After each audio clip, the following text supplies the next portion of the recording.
सीखना हो, जानना हो तो वहां स्वयं जाओ। गीता में भगवान श्री कृष्ण ने अर्जुन को बताया, अर्जुन तद विद्धि प्रणिपातेन परिप्रश्नेन सेवया, तद विद्धि प्रणिपातेन, पहले आकर के प्रणिपात करो, साष्टांग प्रणाम करो।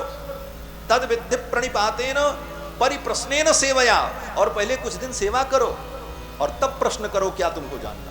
परिप्रश्नेन सेवया उपदेक्षन्ति ते ज्ञानम ज्ञानिनस् तत्वदर्शिनः, तब तत्वदर्शी महापुरुष उनको ज्ञान का उपदेश करते। फोकट में मिल जाए तो उसका मूल्य नहीं होता। कोई वस्तु जब परिश्रम से प्राप्त होती है तब व्यक्ति उसका मूल्य समझता है।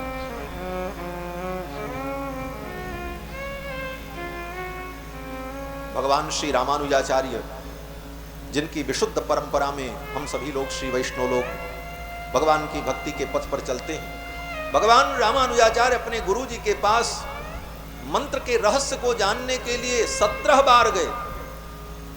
17 बार उनके गुरुजी ने उनकी परीक्षा ली और उनको लौटा दिया। 18वीं बार जब वो पहुंचे तब उनको तत्व का उपदेश किया। इस कलयुग की घटना। तो तद्विद्धि प्रणिपातेन परिप्रश्नेन सेवया उपदेक्षन्ति ते ज्ञानम ज्ञानिनस् तत्वदर्शिनः। ये तो गीता में भगवान ने संक्षेप ही में कह दिया है। हमारे आचार्य तो इससे भी आगे कहते हैं। अब सारी बात हम नहीं बता पाएंगे। कितना लक्षण होना चाहिए एक जिज्ञासु के अंदर। सद्बुद्धि साधु सेवी समुचित चरित तत्वबोधाभिलाषी शुश्रूष त्यक्तमान प्रणिपतन पर प्रश्न काल प्रतीक्ष। बड़ी लंबी बातें हैं। कहने का भाव कि कुछ सीखना हो, जानना हो तो श्रद्धा हो। श्रद्धावान लभते ज्ञानम तत्पर संयतेन्द्रिय, गीता में भगवान कहते। तो भरद्वाज जी महाराज वाल्मीकि जी के साथ रहते थे, उनके शिष्य। वाल्मीकि जी के यहाँ नारद जी आए तो महर्षि वाल्मीकि ने नारद जी का पूजन किया और पूजन करके, आदर करके, सम्मान करके, प्रणिपात करके प्रश्न पूछा। क्या प्रश्न पूछा? वाल्मीकि जी ने यही पूछा, कौन नस्मिन् सांप्रतम लोके गुणवान कश्च वीर्यवान धर्मज्ञश्च कृतज्ञश्च सत्यवाक्यो दृढ़व्रतः चारित्रेण च को युक्तः सर्वभूतेषु को हितः। महर्षि वाल्मीकि पूछते हैं, कौन नस्मिन् सांप्रतम लोके गुणवान, इस समय इस पृथ्वी पर सर्वश्रेष्ठ गुणवान पुरुष कौन है? धर्मज्ञश्च कृतज्ञश्च, जो धर्मज्ञ भी है कृतज्ञ भी है। चारित्रेण च को युक्तः, जो चरित्र संपन्न है। सर्वभूतेषु को हितः, समस्त प्राणियों का हितैषी कौन है? यस्य बिभ्यति देवाश्च जातरोषस्य संयुगे, जिसके क्रोध करने पर देवता भी भयभीत हो जाते हैं, वो कौन है? क्षमया पृथ्वी सम, जो पृथ्वी के समान क्षमाशील है। कालाग्नि सदृश क्रोध है, कालाग्नि के समान जिसका क्रोध है। ये सारे प्रश्न कर डाले महर्षि वाल्मीकि ने नारद जी से। 16 प्रश्न किया और उन 16 प्रश्नों का उत्तर देते हुए देवर्षि नारद ने महर्षि वाल्मीकि को राम कथा सुनाई। देवर्षि नारद ने कहा, वाल्मीकि जितने गुणों का, जितने विषयों का तुमने वर्णन किया है, प्रश्न किया है, बहवो दुर्लभाश्चैव ये तो या कीर्तिता गुणाः, इन सारे दुर्लभ गुणों का जो तुमने वर्णन किया है, ये सारे गुण एक ही पुरुष में है। वो कौन है? बोले इक्ष्वाकु वंश प्रभवो रामो नाम जनैः श्रुतः। इक्ष्वाकु के वंश में उत्पन्न होने वाले अयोध्या के राजा भगवान श्री रघुनंदन है, जो इस समय अयोध्या के सिंहासन पर आरूढ़ हैं, विराजमान। और फिर महर्षि वाल्मीकि ने देवर्षि नारद ने महर्षि वाल्मीकि को संपूर्ण राम कथा सुनाई 100 श्लोकों में। और फिर नारद जी चले गए। वाल्मीकि जी गए स्नान करने तमसा के तट पर। कथा आपको मालूम है, एक बधिक आया, क्रौंच पक्षी को मार दिया। उस क्रौंच पक्षी की मादा रोने लगी। उसके दुख को देखकर महर्षि वाल्मीकि के हृदय में करुणा समुच्छलित हुई, शोक प्रकट हुआ और वही शोक श्लोक बन करके निकल आया।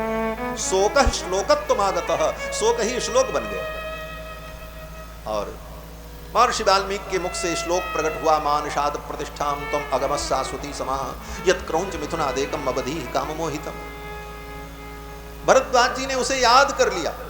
विश्व की प्रथम कविता प्रकट हुई। इसीलिए महर्षि वाल्मीकि को आदि कवि कहते हैं। व्यास आदि कवि बर्ज बखानी, काग भुसुंड गरुण के ही की आरती श्री रामायण। आदि कवि है महर्षि वाल्मीकि। पहली कविता उनके मुख से प्रकट हुई, मां निषाद प्रतिष्ठाम तम अगमः, अय निषाद तुमको कभी शांति नहीं मिलेगी क्योंकि तुमने इस निरीह प्राणी को मारा। शाप दे दिया उसको। बड़े बड़े विद्वान कहते हैं कि कवि के मुख से जो कविता निकलती है वो जगत का मंगल करती है। काव्य प्रकाश में आचार्य मम्मट काव्य के प्रयोजन का जब वर्णन करते हैं तो कहते हैं, काव्यम यशसे अर्थ कृते व्यवहार विदे शिवेतर क्षतये कांता सम्मित तयोपदेश युजे। काव्य प्रकाश में आचार्य मम्मट काव्य का लक्षण करते हैं कि काव्य बनता क्यों। कहते हैं काव्यम यशसे, कभी लोग यश के लिए काव्य की रचना करते हैं, अर्थकृते धन के लिए करते हैं, धन मिलेगा। किसी का वर्णन करके कोई रचना करेंगे तो हमको कुछ प्रशंसा मिलेगी, धन मिलेगा। व्यवहार विदे, संसार के व्यवहार का ज्ञान लोगों को हो इसलिए काव्य की रचना होगी। और शिवेतर क्षतये, अमंगल के नाश के लिए काव्य की रचना होगी। कांता सम्मित तयोपदेश युजे, कांता सम्मित उपदेश के लिए। कांता सम्मित उपदेश का मतलब प्रेम पूर्वक किसी को उपदेश देना। कोई व्यक्ति कहे भाई तुम ये गलत काम मत करो, डांट करके कहोगे तो व्यक्ति नहीं मानेगा, शायद उसका स्वाभिमान जागृत हो जाए इसलिए वो आपका प्रतिकार करके अपनी गलत बात को ही सही सिद्ध करने लग जाए। लेकिन घर में वो जब जाए तो उसकी पत्नी प्रेम पूर्वक हंस करके उसको अपने मन के अनुकूल करके और तब कहे कि अजी ये काम छोड़ दो, गंदा काम है, तो पत्नी के उस प्रेम पूर्वक वाणी को सुन करके, कांता सम्मित उपदेश को सुन करके वो व्यक्ति बदल जाता है। इसको कहते हैं कांता सम्मित उपदेश। तो शास्त्र का भी यही प्रयोजन है, काव्य के द्वारा कांता सम्मित उपदेश संसार को प्राप्त हो। सीधे सीधे कोई डांट करके कहे तो व्यक्ति नहीं समझेगा, लेकिन काव्य में जब हम किसी विषय का वर्णन करके कोई बात कहते हैं तो काव्य के सुनने में जो आनंद होता है, उस आनंद के साथ साथ जब उसे कोई ज्ञान की बात मिल जाती है तो समझ लेता है, मान जाता है। सरल तरीका ढूंढा विद्वानों ने। तो काव्य का प्रयोजन जगत का मंगल है, और विश्व के प्रथम कवि के मुख से पहली कविता निकली, वो भी किसी को शाप देने के लिए। महर्षि वाल्मीकि ने कहा निषाद तुमको कभी शांति नहीं मिलेगी, जाओ, शाप दे दिया। कहते हैं शाप तो दे दिया, 100 के श्लोक बनकर के प्रकट हो गया, लेकिन वो श्लोक सारे जगत के मंगल का मूल बन गया और भगवान श्री राम का पावन चरित्र प्रकट होता है। ब्रह्मा जी आए और ब्रह्मा जी ने वरदान दे दिया कि जाओ तुम्हारे द्वारा रामचरित्र का लेखन होगा, रामायण की रचना होगी और तुम्हारे रामायण काव्य को लोग श्रवण करेंगे। और ब्रह्मा जी जब चले गए तो महर्षि वाल्मीकि ने रामायण की रचना, 24,000 श्लोकों में महर्षि वाल्मीकि ने रामायण की रचना की। विश्व का प्रथम काव्य रामायण प्रकट हुआ और भरद्वाज जी साथ में थे वाल्मीकि जी के। बस इतनी बात मैं कहना चाहता हूं। वाल्मीकि जी के साथ में भरद्वाज मुनि हैं और उन्होंने संपूर्ण राम कथा वाल्मीकि जी से सुनी। सारी राम कथा का मूल वाल्मीकि है रामायण। और जब रामायण की रचना होती है उस समय भरद्वाज जी वाल्मीकि जी के साथ में हैं। यहां तक कि जब तमसा के तट पर स्नान करने के लिए महर्षि वाल्मीकि जाते हैं तो भरद्वाज जी उनका बलकल वस्त्र और कमंडल लेकर के पीछे पीछे जाते हैं, जगाम तमसा तीरे। और महर्षि वाल्मीकि भरद्वाज जी से सब कुछ बताते हैं। भरद्वाज देखो ये कितना सुंदर तट है, भरद्वाज निशामय, वस्त्र यहां पर रख दो, मैं स्नान करूंगा। इतने अंतरंग शिष्य हैं श्री भरद्वाज जी महाराज वाल्मीकि जी के। और वाल्मीकि जी कौन है? बोले राम कथा के महान उद्गाता है। उनसे जिन्होंने राम कथा पाई और सर्वप्रथम पाई। वाल्मीकि जी की रामायण को पढ़कर वेदव्यास जी को ज्ञान प्राप्त हुआ है, तब वेदव्यास जी ने 18 पुराण की रचना की। मत्स्य पुराण में श्री वेदव्यास जी कहते हैं कि मेरे पिता पराशर महर्षि ने मुझसे कहा कि कि बेटा अगर तुम ज्ञान प्राप्त करना चाहते हो तो पठ रामायणम काव्यम, रामायण काव्य को तुम पढ़ो, तब तुम्हारे अंदर वो सामर्थ्य उत्पन्न होगा कि तुम कविता कामिनी का विलास अनुभव कर पाओगे। और वेद व्यास जी ने अनेकों बार आदि काव्य वाल्मीकि रामायण का पारायण और चिंतन किया। उसका परिणाम कि महर्षि वेद व्यास के हृदय में अद्भुत ज्ञान प्रकट हुआ और उन्होंने 18 पुराण और महाभारत जैसे ग्रंथ की रचना की, वो आदि काव्य रामायण। और उस रामायण को भरद्वाज जी ने वाल्मीकि जी से ही सुना, अनुभव किया। वे भरद्वाज मुनि तीर्थराज प्रयाग में निवास करते, भरद्वाज मुनि बसहि प्रयाग, तिनहि राम पद अति अनुराग। और प्रयाग में माघ मकरगत रवि जब होई, तीर्थ पति आव सब होई। प्रयाग में जब मकर के सूर्य होते हैं, मकर की संक्रांति हो जाती है, तो 1 महीने तक लोग गंगा के तट पर जाकर के कल्पवास करते हैं, अनुष्ठान करते हैं, भजन करते हैं, भगवान का चिंतन करते हैं, कथा श्रवण करते हैं। अनेक लोग आए, 1 महीना जब बीता लोग जाने लगे। याज्ञवल्क्य महर्षि भी आए थे, कई दिनों तक सत्संग चला। और याज्ञवल्क्य महर्षि जब जाने लगे तो भरद्वाज मुनि ने याज्ञवल्क्य महर्षि को प्रणाम किया और कहा, मुनिवर कुछ दिन आप और रुक जाओ, आपसे सत्संग करके मुझे तृप्ति नहीं हुई। बोले 1 महीने से मैं कथा सुना रहा हूं, अभी तृप्त नहीं हुए? कहते एक महीने नहीं, पूरे जन्म राम जी की कथा सुनो, भगवान की कथा सुनो, फिर भी तृप्ति नहीं होगी। और अगर तृप्ति हो गई तो इसका मतलब तुमने कथा सुनी ही नहीं। हाँ? कथा तुम सुनते हो, इसका यही प्रमाण है कि तुम्हें कथा से कभी तृप्ति नहीं होगी। और तृप्ति हो गई इसका मतलब तुमने कथा ही नहीं सुना। रामचरित जे सुनत अघाही, रस विशेष जाना तिन। ये तो जीवन भर सुनने की चीज।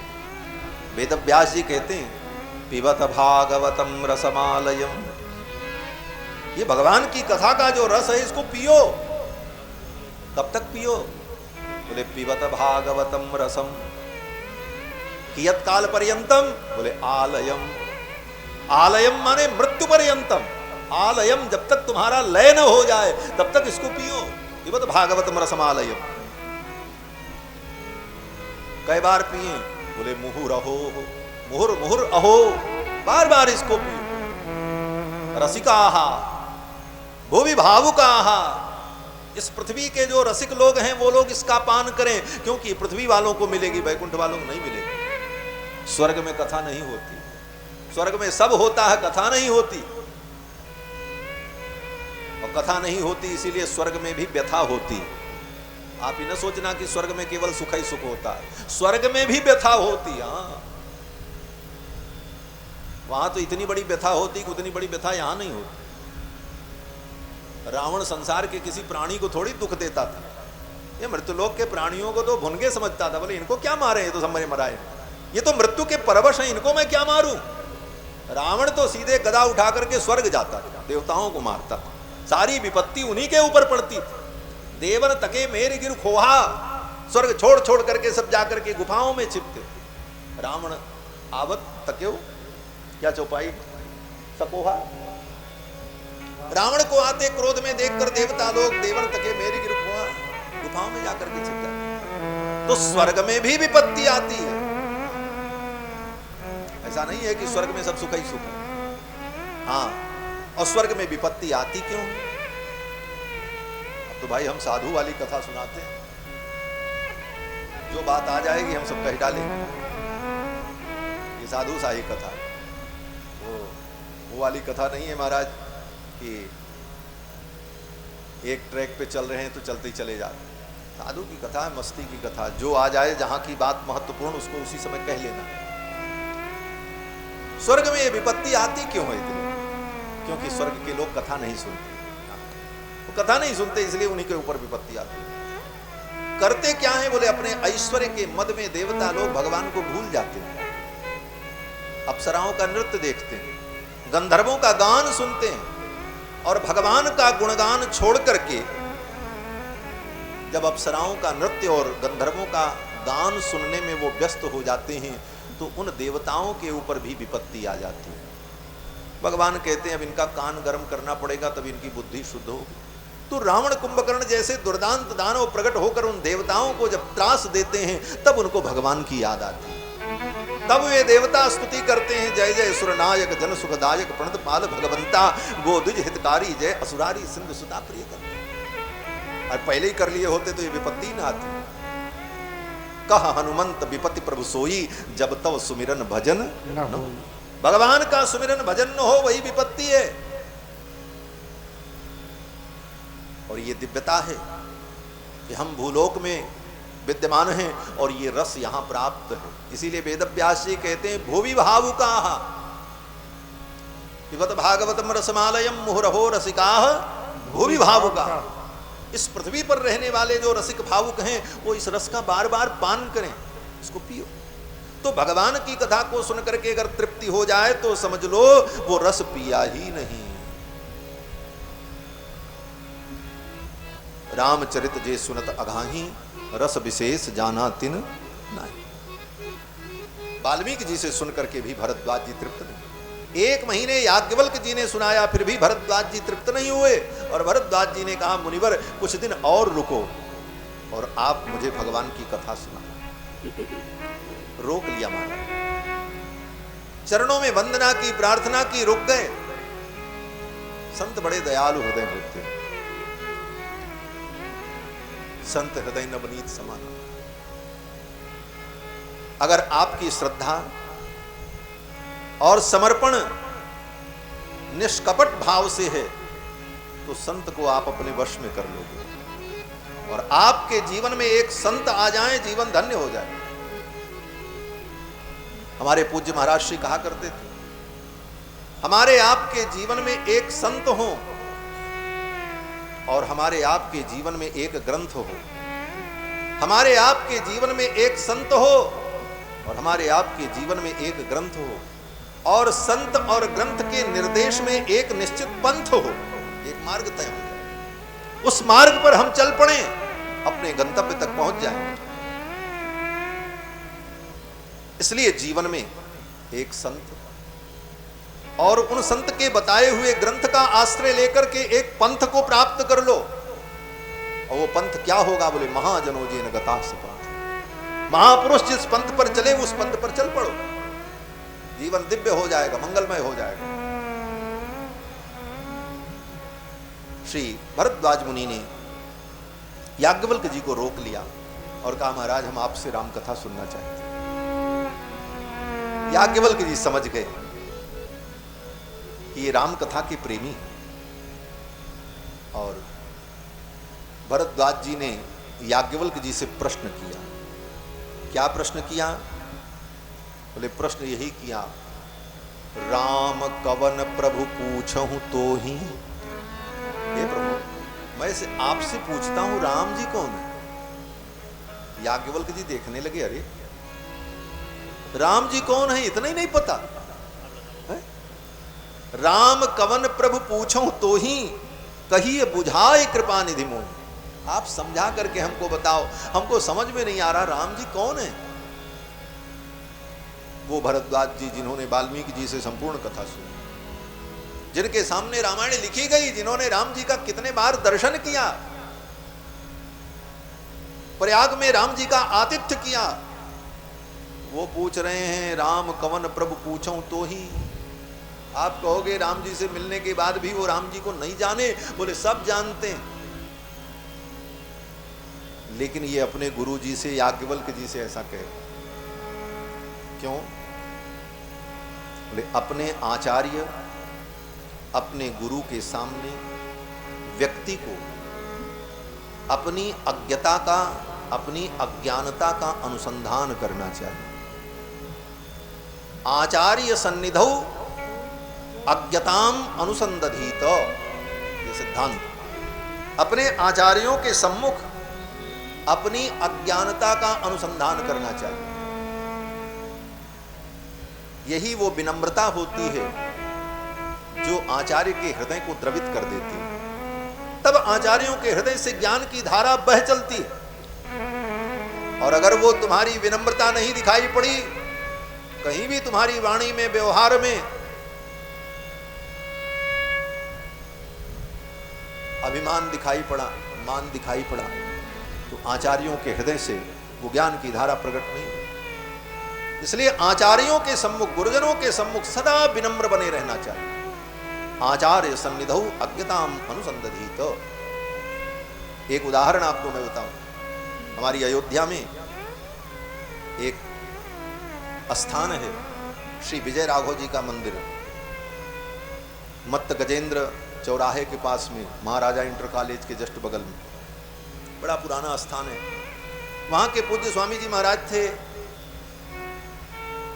श्री बलराम देशिक स्वामी जी महाराज, बड़े उद्भट विद्वान थे,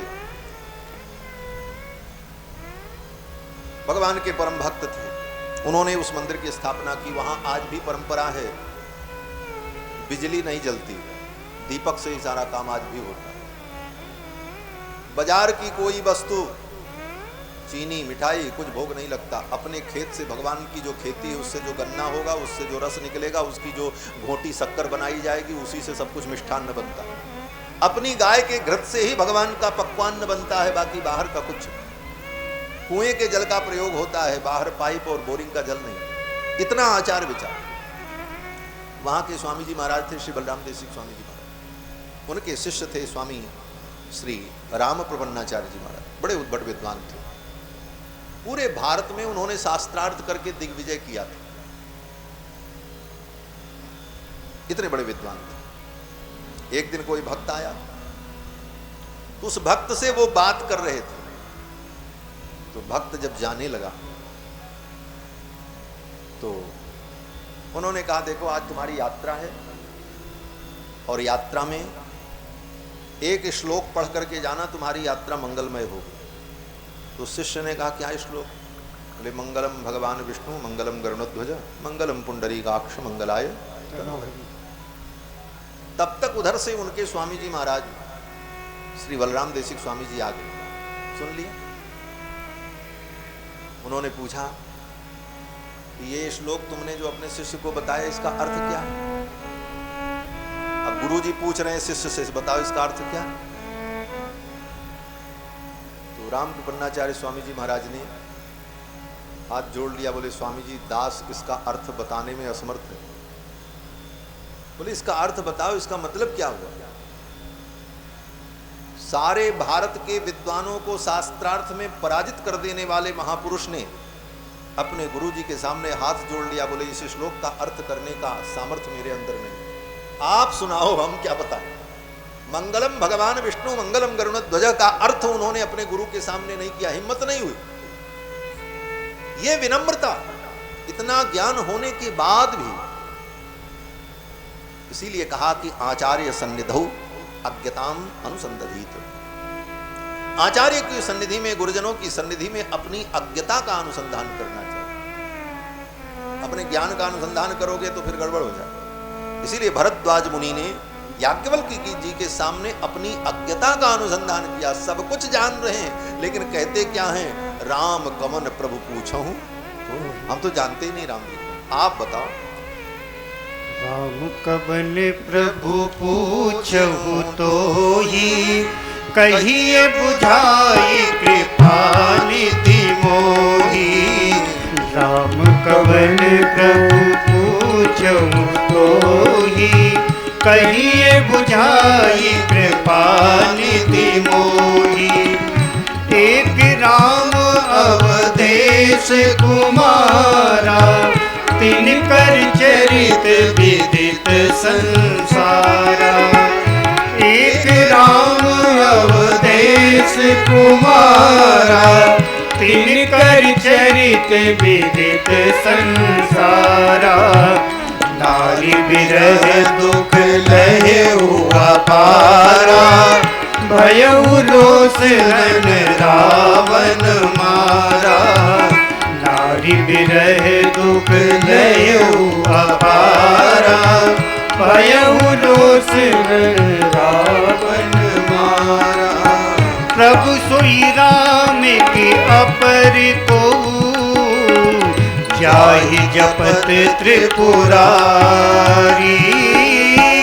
प्रभु सोई राम की अपर को जाहि जपत त्रिपुरारे। सत्य धाम सर्वज्ञ तुम कहूँ विवेक विचारे। सत्य धाम सर्वज्ञ तुम कहूँ विवेक विचारे। जैसे मिटे मोह ब्रह्म भारी कहूँ सो कथा नाथ विस्तारी।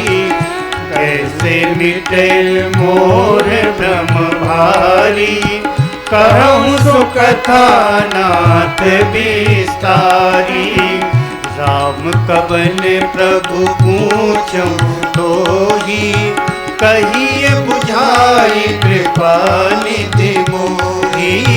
कहिए बुझाई कृपा निधि मोही।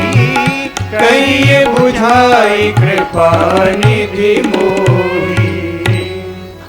भरद्वाज जी ने कहा, हे भगवान, आप समझा करके बुझा करके हमको बताओ राम जी कौन। और स्वयं प्रश्न करते हुए भरद्वाज जी ने कहा, एक राम अवधेश कुमार। एक राम को तो मैं जानता हूं। वो कौन राम? बोले अवधेश कुमारा, जो अवधेश के कुमार हैं, अयोध्या के राजा के पुत्र। और तिनकर चरित विदित संसारा, उनका चरित्र सारी दुनिया जानती। क्या है राम जी का चरित्र? अयोध्या के राजा दशरथ नंदन श्री राम का चरित्र क्या है?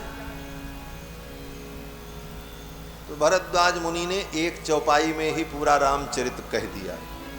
क्या रामचरित्र? बोले नारी बिरह दुख लहऊ अपारा और भयऊ रोष रन रावण मारा। बस पूरी रामायण हो गई। राम जी का चरित्र क्या है? बोले अयोध्या में पैदा हुए, वन में गए, उनको नारी का विरह हुआ और नारी के विरह में इतना रोष हुआ कि रावण को उन्होंने मार दिया। बस रामायण पूरी हो गई। यही तक तो रामायण है।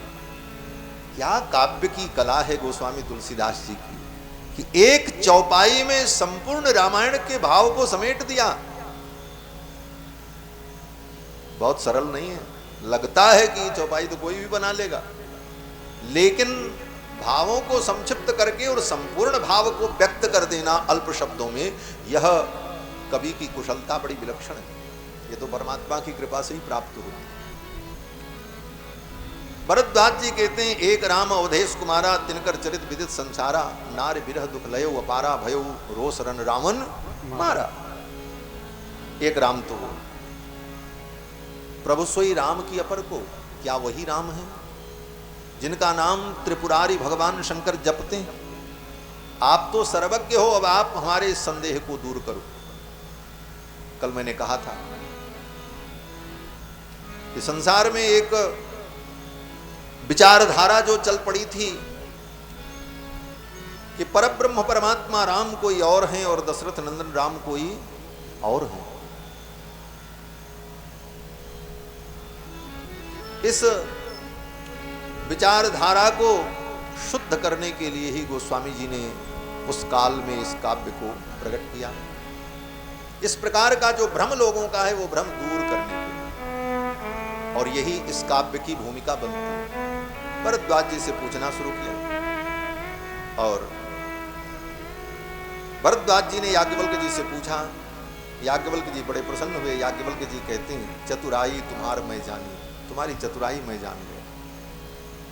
क्या चतुराई है? चतुराई तुम्हार मैं जानी, तुम बड़े चतुर हो भरद्वाज। चतुरता क्या है? कुछ देर पहले मैंने कहा था, या लोकद्वय साधिनी चतुरता सा चातुरी चातुरी। जो लोक परलोक दोनों को संवार दे वही चतुरता है।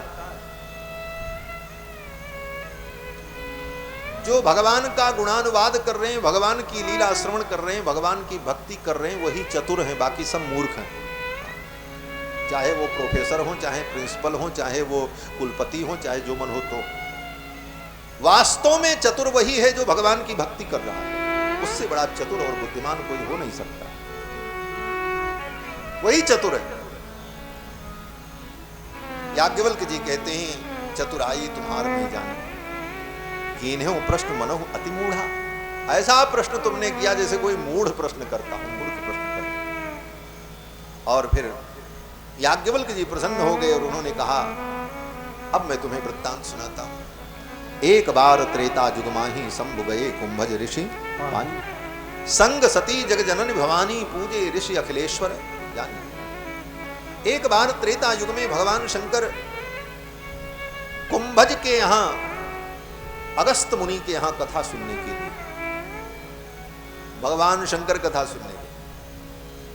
क्या मतलब? बोले कथा सुनाने वाले को भी कथा सुनना चाहिए। कुछ कथावाचक यही मान लेते हैं हमको सुनने की क्या जरूरत है, वक्त तो सब सुन चुके हैं। अरे भैया, सुनाने वाले को तो और सुनना चाहिए। और सबसे बड़े राम कथा के उद्गाता भगवान शंकर, जो ज्ञान के समुद्र हैं, लेकिन वो भी कथा सुनने जा रहे हैं। एक बार त्रेता युग माही और शंभु गए कुंभज ऋषि पाही। कुंभज ऋषि के पास कथा सुनने गए। हमारे पूज्य स्वामी जी महाराज आचार्य चरण भाव कहते थे कि देखो भगवान शंकर कौन है? बोले ज्ञान के समुद्र हैं, ज्ञान के सिंधु हैं भगवान शंकर। इसीलिए कहा ज्ञान की कामना हो तो शंकर जी की आराधना करनी चाहिए। ज्ञान मिच्छेत शंकरा, ज्ञान चाहते हो तो शंकर जी की आराधना करो। और मोक्ष मिच्छेत जनार्दना, और मोक्ष चाहिए तो भगवान की आराधना करो। ज्ञान भगवान शंकर देते हैं और मुक्ति भगवान नारायण देते हैं, राम जी देते हैं। तो ज्ञान के